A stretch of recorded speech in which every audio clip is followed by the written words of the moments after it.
एगो वीडियो भोजपुरी में काफी तेजी से वायरल चलता।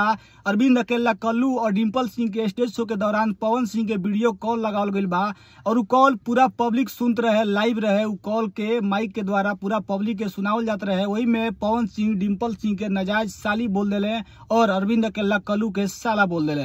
अब पवन सिंह के साथ कल्लू के और डिम्पल सिंह के का रिश्ता बा इ तो हम नहीं जानत, लेकिन पहले तो इ वीडियो क्लिप थोड़ा सा रोल देखी जो उनकी वायरल होता।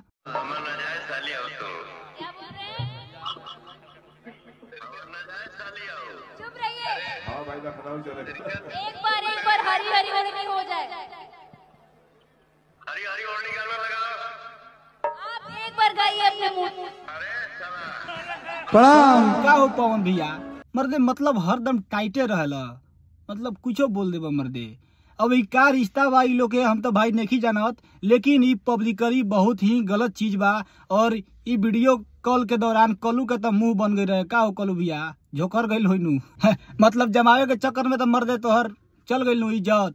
लेकिन शायद पवन सिंह के साथ इ लोग के का रिश्ता बा, पवन सिंह के लागल होई कि कॉल पब्लिकली नहीं खे, वही से कुछ बोल देले होइयन। ए पर तो हम ज्यादा ना जाए, लेकिन इ जौन भी वीडियो वायरल होता इ कल्लू के फैंस खातिर और डिम्पल सिंह के फैंस खातिर बहुत ही बुरा बा। और एगो इ वीडियो वायरल होइला से काफी खलबली मचल बा भोजपुरी इंडस्ट्री में।